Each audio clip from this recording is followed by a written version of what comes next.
Meus irmãos, muito bom dia.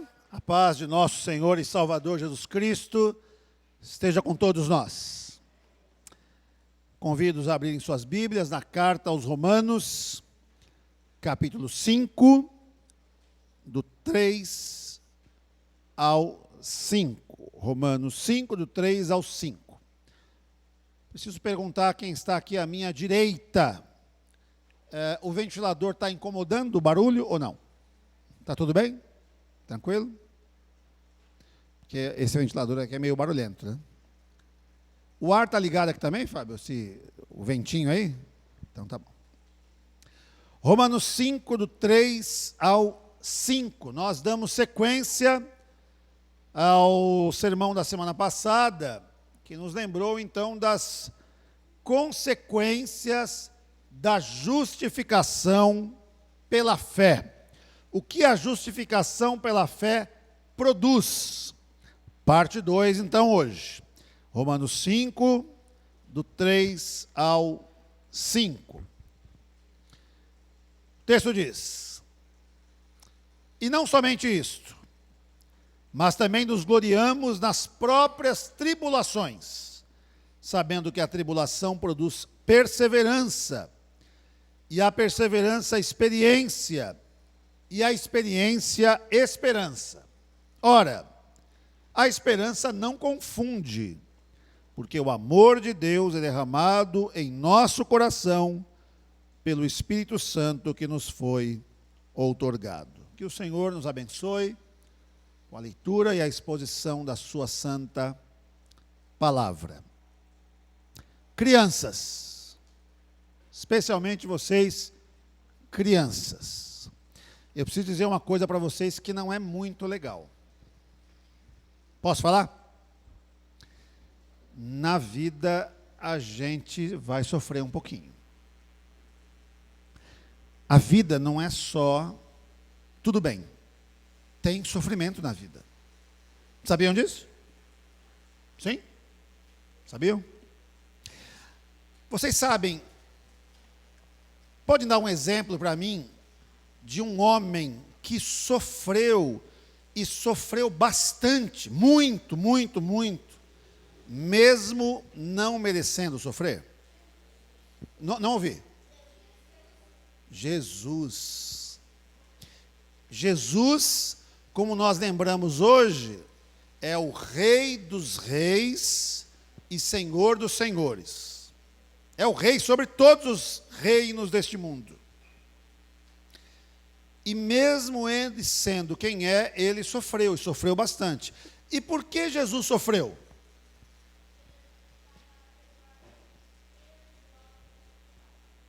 Raquel, vou pedir assim que você solenemente se levante, mostre toda a sua beleza, esse laço bonito no cabelo que você está aí.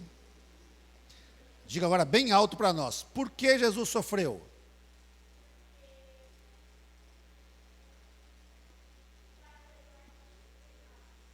Para perdoar os nossos... Quem falou pecado também aí? Isso aí, rapaz, para perdoar os nossos pecados. Então vejam, se o Rei dos Reis sofreu, e ele não tinha nenhum pecado e nenhuma injustiça, será que nós, que somos pecadores, também vamos sofrer um pouco nessa vida? Crianças, digam sim ou não? Não ouvi? Sim. É sobre isso que a gente vai falar um pouquinho hoje, tá bom? Sobre sofrimento. Mas não é só a parte ruim do sofrimento, tá? A gente pode tirar lições proveitosas do sofrimento. Meus irmãos, ser cristão não significa ser masoquista. Sabe o que é masoquista? É gente que gosta de sofrer, tem prazer no sofrimento. Então, ser cristão não é ser masoquista, mas ser cristão é ter a consciência de que a vida oferece para nós desafios, sofrimentos, lutas, os mais variados. Chegando aqui na igreja hoje de manhã, falava com a dona Laide. Tudo bem, dona Laide? Tudo bem, né, pastor? Mas sabe como é que é, né? O sabe como é que é envolve o quê? A artrose. No joelho, irmã? No joelho? Nos dois joelhos. É isso aí? E, naturalmente, dor, dificuldade de locomoção, né? A gente está falando de uma senhora que não parece, se você olhar para a dona Laide, você fala, não é possível, pastor, é mentira isso, né? Mas tem 80 anos de idade. Se a dona Laide tem 80 anos de idade, quantos anos tem os joelhos da dona Laide? Não entendi. Quanto? 80, gente. Sabia disso? Se você tem 80 anos de idade, o seu joelho também tem. Então, invariavelmente vai dar problema. A gente sofre sofrimentos físicos, a gente sofre sofrimentos na alma mesmo, angústias na alma, mas o sofrimento humano fundamentalmente tem uma causa. Qual é a causa? Pergunta aí para as crianças de novo, crianças. Qual é a causa do sofrimento humano? Por que a gente sofre?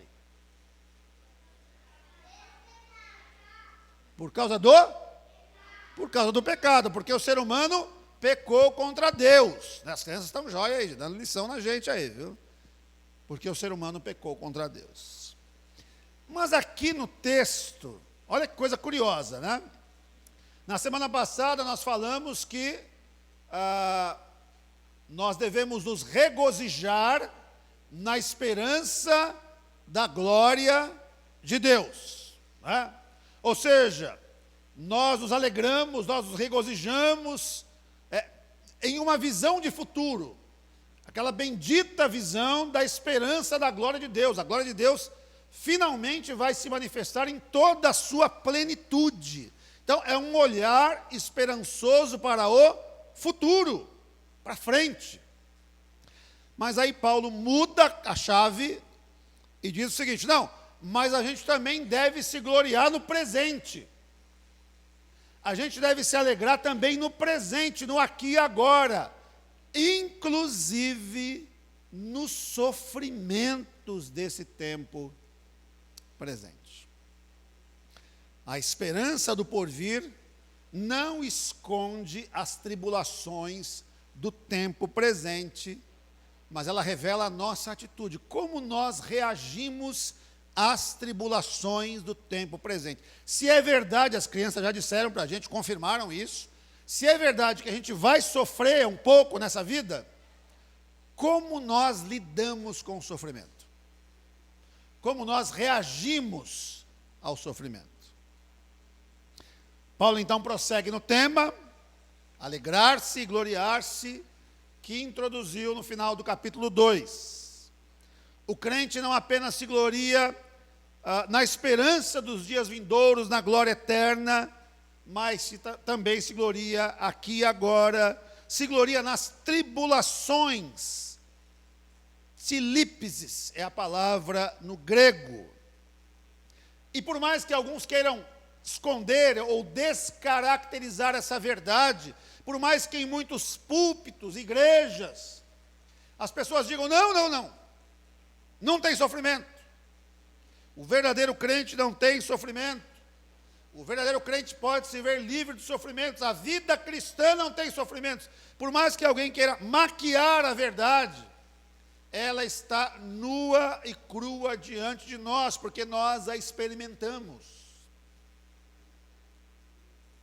Se há alguma coisa também que nos torna iguais, há uma coisa que é comum a todos os seres humanos, são as tribulações, os sofrimentos. Paulo conhecia essa realidade. Conhecia não apenas de ouvir falar, mas ele próprio suportou inúmeros sofrimentos por amor a Cristo, por amor ao seu evangelho, e algo que havia sido predito por Deus. Deus avisou, deixou claro, Paulo vai sofrer por causa do meu nome. Atos dos Apóstolos 9, versículos 15 e 16, diz assim, mas o Senhor lhe disse, vai, falando para Ananias, né? Porque Ananias ficou, né, eu ir lá falar com Paulo, orar por Paulo. Paulo persegue a igreja. É como se Ananias dissesse para Deus assim, ó, o senhor não sabe que Paulo persegue a igreja? É claro que Deus sabia. Vai lá, Ananias, porque esse é para mim um instrumento escolhido para levar o meu nome perante os gentios e reis, bem como perante os filhos de Israel, pois eu lhe mostrarei quanto lhe importa sofrer pelo meu nome. Paulo, além de conhecer a realidade do sofrimento, de ter sido advertido de que ele iria sofrer, diz que é possível se regozijar, se alegrar nos sofrimentos. Repito, uma atitude oposta à de muitas igrejas que dizem aí que sofrimento é sinal de maldição, desobediência ou falta de fé. Mas a atitude de Paulo também difere da de muitos que sofrem. Paulo não se entregava à autocomiseração, ou seja, Paulo não tinha uma atitude de dó de si mesmo. Ah, coitado de mim porque eu estou sofrendo. Olha aí, eu estou pregando o evangelho, estou evangelizando, estou fazendo a obra de Deus, e olha quanto sofrimento. Ah, coitado de mim, ó dia, ó céus, ó azar. Não, Paulo não entrava nisso. Ele se alegrava no sofrimento, sabendo que Deus, em sua providência, nos prova. O escritor aos Hebreus registra essa disposição de coração, essa atitude, ao dizer o seguinte, Hebreus 11, de 24 a 27. Pela fé, Moisés, quando já homem feito, recusou ser chamado filho da filha de Faraó. Presta atenção. Ele recusou ser chamado filho da filha de Faraó, neto de Faraó, por adoção, preferindo ser maltratado junto com o povo de Deus, a usufruir prazeres transitórios do pecado. Porquanto considerou o opróbrio de Cristo por maiores riquezas que os tesouros do Egito, porque contemplava o galardão. Pela fé abandonou o Egito, não ficando amedrontado com a cólera do rei. Antes permaneceu firme, como quem vê aquele que é invisível. Que coisa gloriosa, meus irmãos. Trocou uma vida de luxo no palácio pelo sofrimento, porque aguardava o galardão daqueles que sofrem em nome de Deus, porque era o certo a fazer. Não se amedrontou diante do faraó, não fez isso. Muito pelo contrário, permaneceu firme como alguém que vê aquele que é invisível. Continuando em Hebreus 11, a partir do versículo 35 agora. Mulheres receberam pela ressurreição seus mortos, alguns foram torturados, não aceitando o seu resgate para obterem superior ressurreição. Pessoas que acreditavam que sofrer pelo Evangelho é uma glória, que experimentar, ainda que de maneira que não se pode comparar, obviamente, mas sofrer como Cristo sofreu em favor do Evangelho, em favor do reino de Deus, é um privilégio. Outros, por sua vez, passaram pela prova de escárnios e açoites, sim, até de algemas e prisões. Foram apedrejados, provados, cerrados pelo meio, mortos a fio de espada, andaram peregrinos, vestidos de peles de ovelhas e de cabras, necessitados, afligidos, maltratados. Homens dos quais o mundo não era digno, errantes pelos desertos, pelos montes, pelas covas, pelos antros da terra. Vejam que a carta aos Hebreus, capítulo 11, que a gente chama de Galeria da Fé, aponta que homens e mulheres de Deus sofreram em favor do Evangelho e suportaram esses sofrimentos pela fé. porque acreditavam que os sofrimentos fazem parte da vida cristã. Está no pacote. No mundo tereis aflições. Não, Deus não nos enganou a respeito disso. Deus não nos prometeu uma vida isenta de sofrimentos. Não, muito pelo contrário. O sofrimento é parte integrante da vida cristã. Os nossos sofrimentos, suportados com perseverança e na absoluta convicção de que o Senhor, em sua providência, os controla, produz glórias para o nome de Jesus. Pastor, qual deve ser a minha atitude no sofrimento? Glorificar a Deus, exaltar a Deus, sabendo que todas as coisas cooperam para o bem daqueles que amam a Deus. Então, em primeiro lugar, meus irmãos, nós temos que lembrar que a esperança do porvir, terminamos o sermão da semana passada lembrando disso, né? Nos gloriamos na esperança da glória de Deus, a glória do porvir. A esperança do porvir não esconde as tribulações do tempo presente, mas ela revela a nossa atitude diante do sofrimento. Como eu reajo diante do sofrimento. Segundo lugar, as tribulações produzem perseverança. A tribulação produz a perseverança ou paciência, hipomene, do grego. Duas palavras aqui, hipo, sob, e o verbo meno, permanecer. Permanecer sob, permanecer debaixo de alguma coisa. O referido vocábulo significa paciência, perseverança, firmeza, fortaleza. É a virtude de alguém sofrer com resignação. Se não existe sofrimento, não existiria paciência ou perseverança.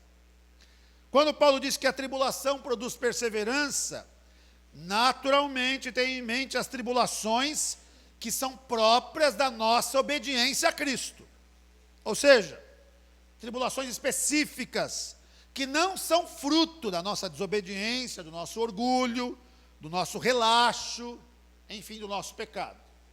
Sofrimento aqui é o sofrimento por causa de Cristo, por causa da obra de Deus, ok?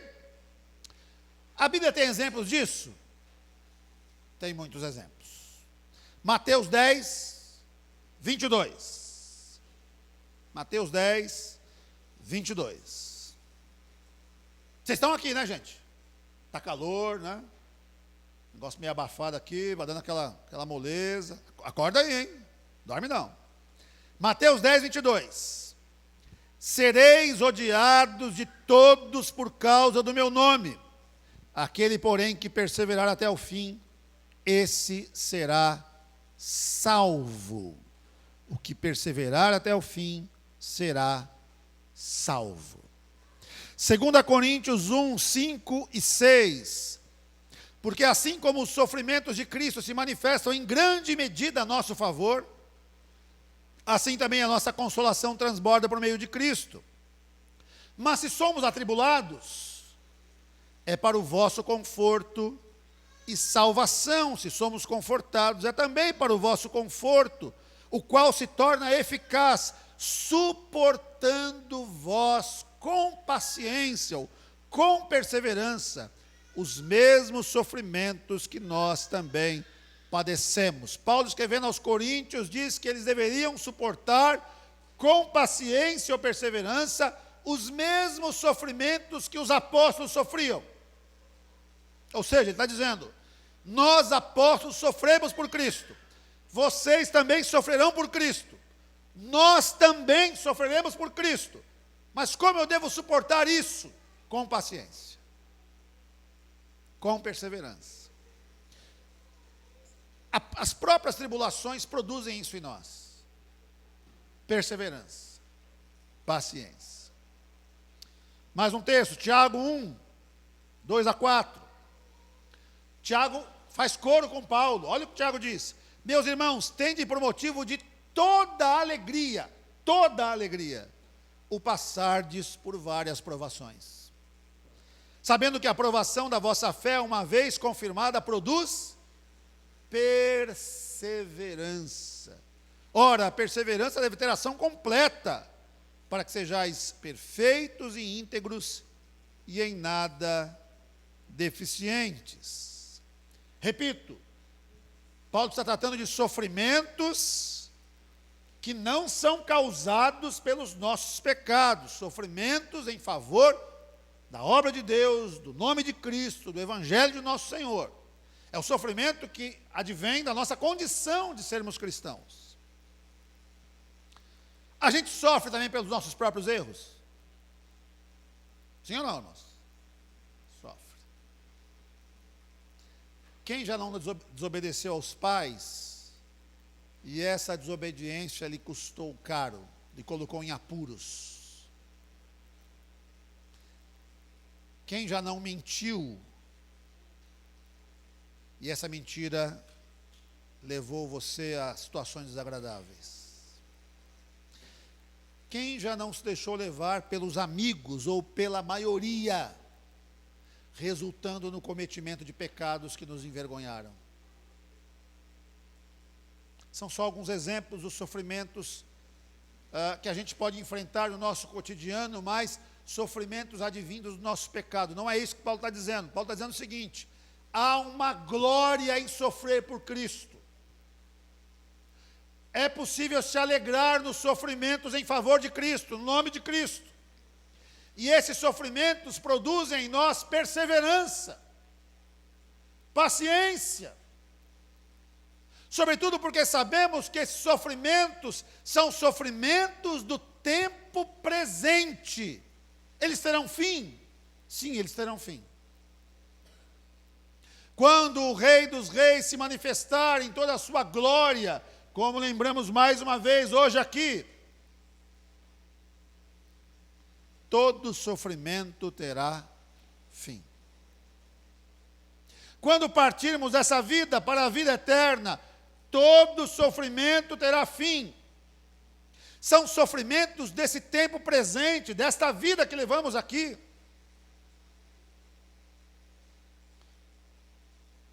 Na escola dominical eu falei de um casal que eu ontem encontrei, eu e a Cris, Lívio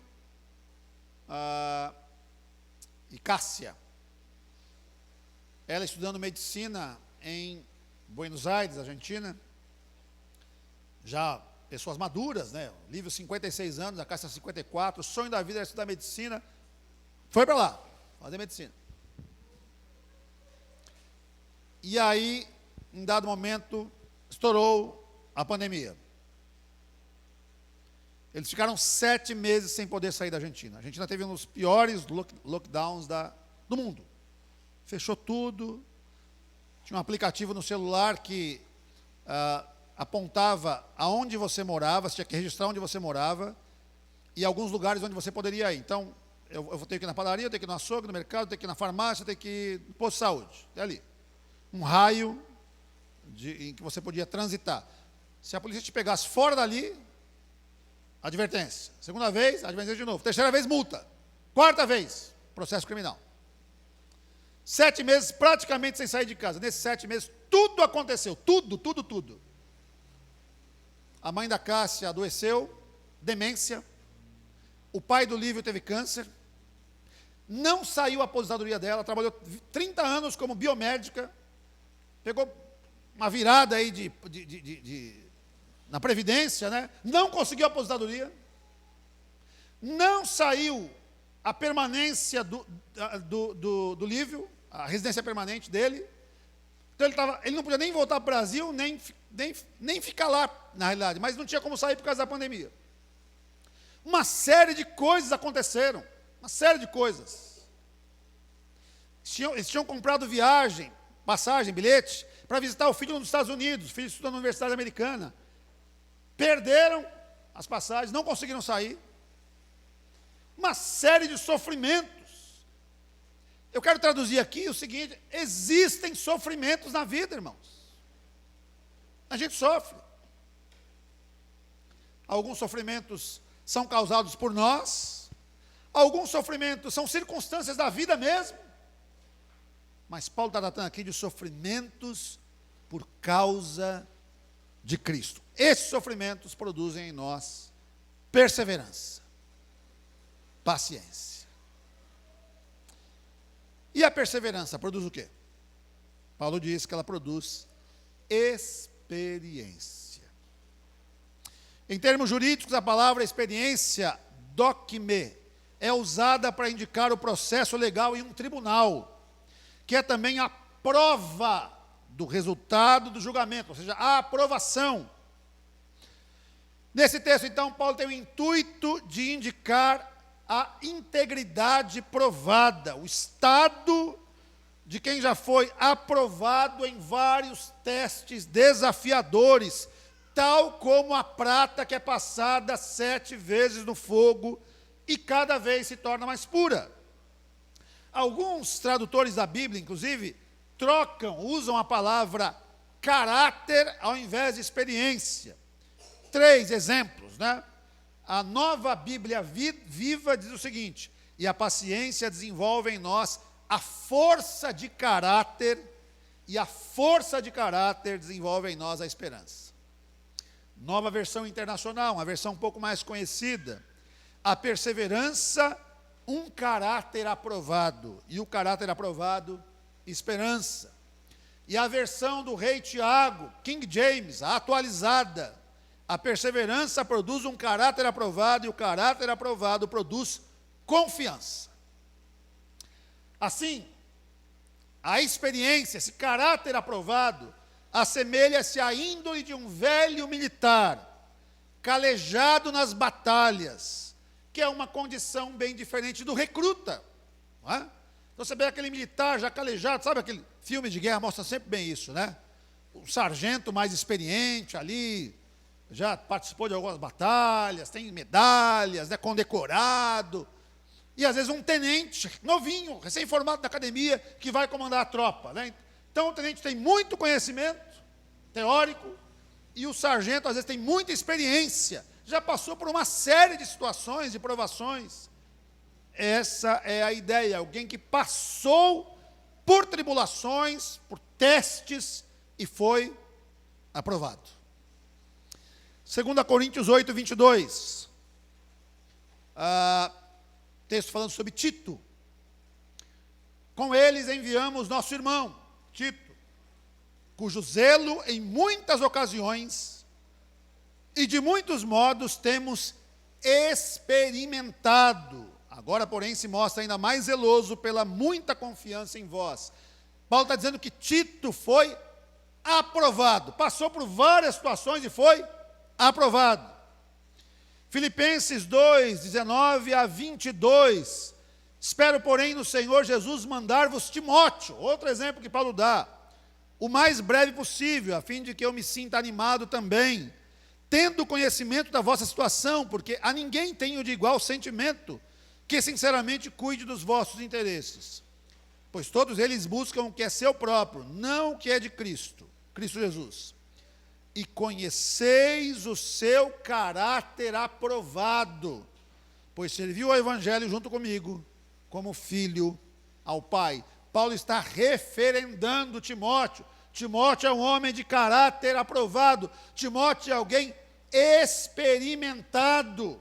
Passou por tribulações. Essas tribulações produziram no coração de Timóteo perseverança, e a perseverança produziu experiência, forjou um caráter aprovado. Isso aconteceu com Tito, isso aconteceu com Timóteo, e essa é uma exortação a todos os obreiros de Deus, a todo o povo de Deus, mas particularmente aqui aos obreiros. 2 Timóteo 2,15, procura apresentar-te a Deus aprovado, como obreiro que não tem de que se envergonhar, que maneja bem a palavra da verdade. Procura apresentar-te a Deus aprovado. Paulo falando a Timóteo, é verdade, mas um texto que se aplica a todos os obreiros cristãos. Alguém experimentado, foi testado e passou pelo teste. Nós sofremos, podemos nos alegrar e devemos nos alegrar nos sofrimentos por causa de Cristo, sabendo que o sofrimento produz em nós perseverança, paciência, e a paciência e a perseverança produz esse caráter aprovado, produz experiência. E aí Paulo ainda diz que a experiência produz esperança. Esperança é crer que aquele que nos sustentou no passado, inclusive em meio às tribulações, também haverá de nos sustentar nos dias presentes e futuros. Esperança é crer que do mesmo modo que temos recebido um proveito espiritual através dos sofrimentos que nós já enfrentamos, também haveremos de tirar lições preciosas dos sofrimentos que agora experimentamos. A esperança nos faz enxergar que todas as coisas cooperam para o bem daqueles que amam a Deus, daqueles que são chamados segundo o seu propósito. E a Bíblia é repleta de exemplos de irmãos nossos que foram cheios de esperança. São estas as últimas palavras de Davi. 2 Samuel 23, de 1 a 5. As últimas. Palavra de Davi, filho de Jessé, palavra do homem que foi exaltado, do ungido do Deus de Jacó, do salmista de Israel. O Espírito do Senhor fala por meu intermédio, e a sua palavra está na minha língua. Disse o Deus de Israel, a rocha de Israel a mim me falou. Aquele que domina com justiça sobre os homens, que domina no temor do Senhor, é como a luz da manhã quando sai o sol, como manhã sem nuvens, cujo esplendor depois da chuva faz brotar da terra a erva. Não está assim com Deus a minha casa, pois estabeleceu comigo uma aliança eterna, em tudo bem definida e segura. Não me fará ele prosperar toda a minha salvação e toda a minha esperança? Davi, no final dos seus dias, estava seguro de que Deus prosperaria a sua salvação e a sua esperança. Davi ainda, Salmo 39, de 4 a 7. Dá-me a conhecer, Senhor, o meu fim, e qual a soma dos meus dias, para que eu reconheça a minha fragilidade. Deste aos meus dias o comprimento de alguns palmos, à tua presença, o prazo da minha vida é nada. Na verdade, todo homem, por mais firme que esteja, é pura vaidade, vaidade no sentido de que é passageiro, transitório. Com efeito, passa o homem como uma sombra, em vão se inquieta, amontoa tesouros e não sabe quem os levará. Eu, Senhor, que espero? E Davi responde a essa indagação que ele faz, ele mesmo faz. Tu és a minha esperança. O homem é como um sopro. Ontem eu recebi a notícia de que uma colega de infância, Ana Cláudia Nascimento, 51 anos, faleceu. Tinha uma doença chamada lúpus. A coisa complicou, ela passou mal e morreu. Uma jovem linda, irmão de um dos meus melhores amigos da infância. Tem uma foto em casa do meu aniversário de 15 anos. Está eu, ela, o irmão dela. Uma foto que traz muitas recordações boas da infância, adolescência, né? Convivemos juntos toda a infância e adolescência na mesma rua, brincando. E ontem fui surpreendido com a notícia de que Ana Cláudia faleceu. A vida humana é um sopro. A vida humana é uma vaidade. Mas aonde reside a nossa esperança? A nossa esperança é o Senhor. Romanos 4,18. Abraão. O texto diz. Romanos 4,18. Abraão, esperando contra a esperança, creu para vir a ser pai de muitas nações, segundo lhe fora dito, assim será a tua descendência. Abraão creu contra a esperança. Esperou contra a esperança, ou seja, ele não levou em conta aquilo que é racional. Já dissemos isso há poucos dias atrás aqui. Tenho 100 anos, minha mulher tem 90. Como é possível ter filhos? Mas ele esperou contra a esperança. Porque ele descansou na promessa de Deus. Paulo, Gálatas 5:5. Porque nós, inclui ele próprio, pelo Espírito, aguardamos a esperança da justiça que provém da fé. As experiências pelas quais passamos na vida e em que somos aprovados produzem em nós esperança. Esperança. Esperança de que os sofrimentos da vida presente acabarão, findarão. De que finalmente um dia a gente vai se ver livre dos sofrimentos. No começo da escola dominical, perguntei se alguém tinha motivos de oração, dentre vários, o Bill citou: pastor, vamos orar pelos enfermos da igreja. Na próxima terça-feira, a gente vai se reunir na casa da irmã Teresa Tonon. Acho que todos sabem, a irmã Teresa luta contra um câncer. Teve uma primeira parte da luta, fez o tratamento, coisa estabilizou, achou que estivesse livre da doença, voltou. Liguei para ela e falei: Teresa, a gente gostaria de reunir na sua casa. Você tem, obviamente, hoje uma condição que a impede de estar conosco na igreja, né? Está no meio do tratamento. Tá. Mas a pergunta é: a gente pode ir aí, atrapalha, pode ser. Pastor, vai ser uma alegria receber vocês aqui. Então na terça-feira a gente vai lá, vai reunir, vai orar, vai celebrar a ceia lá com ela. Falei: Tereza, eu acho que muita gente vai querer ir, as pessoas estão com saudade de você, quer ver você. Pode ir, todo mundo que puder, pode, todo mundo, pastor, pode vir todo mundo. Quero desafiar você a ir lá. A ir lá. A Tereza está sofrendo uma enfermidade. Está sofrendo o sofrimento dessa vida presente. No dia que Deus levar a Tereza, longa e abençoada a vida da Tereza, que ela vive bastante ainda, mas no dia que Deus levar a Tereza, não tem mais sofrimento. Não tem mais. No dia que Deus me levar, não tem mais sofrimento. Acho que você não percebeu, né? Agora há pouco eu dei uma descansada no pé direito aqui, ó, porque deu uma fisgada na lombar aqui. Estou acima do peso, estou sem fazer atividade física. O preço vem, né? A fatura chega. Tá? Então a lombar está... Todo o sofrimento vai acabar. Essa é a nossa esperança, irmão.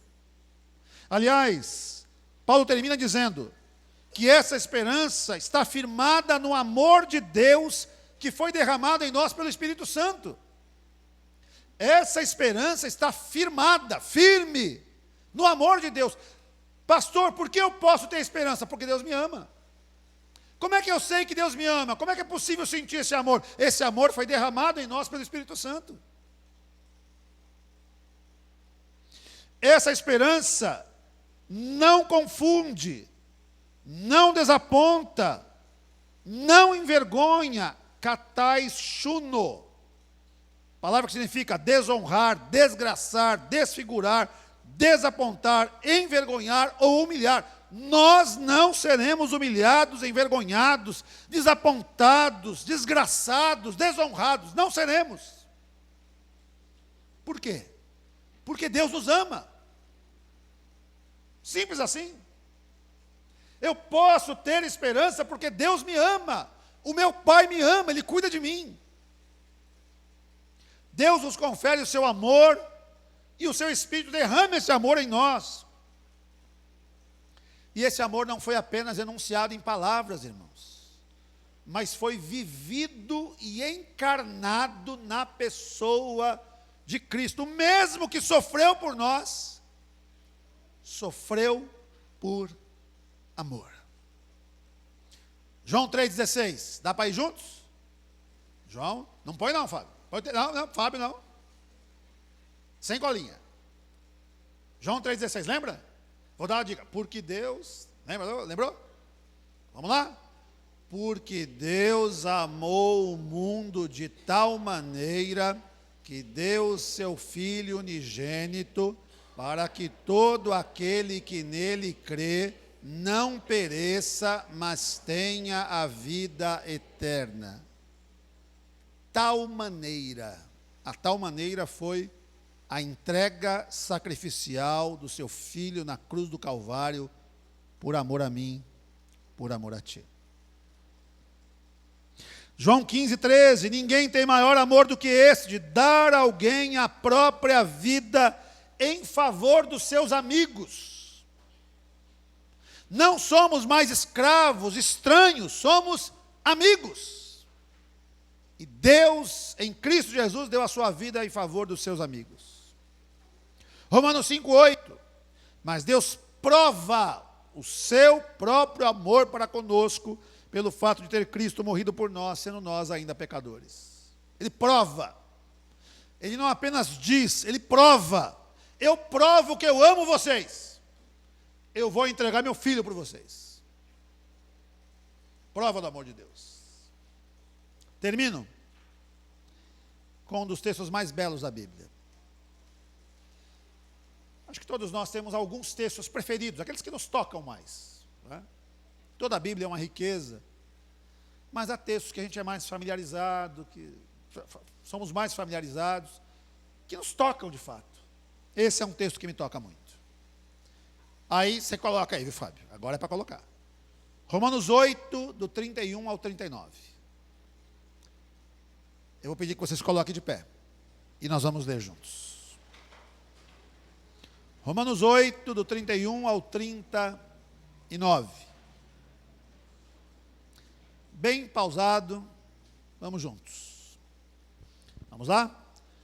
Que diremos, pois, à vista destas coisas? Se Deus é por nós, quem será contra nós? Aquele que não poupou o seu próprio filho, antes por todos nós o entregou, porventura não nos dará graciosamente com ele todas as coisas? Quem intentará acusação contra os eleitos de Deus? É Deus quem os justifica. Quem os condenará? É Cristo Jesus quem morreu, ou antes quem ressuscitou, o qual está à direita de Deus e também intercede por nós. Quem nos separará do amor de Cristo? Será tribulação, ou angústia, ou perseguição, ou fome, ou nudez, ou perigo, ou espada? Como está escrito: por amor de ti somos entregues à morte o dia todo. Fomos considerados como ovelhas para o matadouro. Em todas estas coisas, porém, somos mais que vencedores por meio daquele que nos amou. Porque eu estou bem certo de que nem a morte, nem a vida, nem os anjos, nem os principados, nem as coisas do presente, nem do porvir, nem os poderes, nem a altura, nem a profundidade, nem qualquer outra criatura poderá separar-nos do amor de Deus, que está em Cristo Jesus, nosso Senhor. Pastor, alguma coisa pode nos separar do amor de Deus? Não. Tribulação pode? Angústia? Nada pode, irmãos. A morte? Não, nada pode. As tribulações têm um sentido na nossa vida.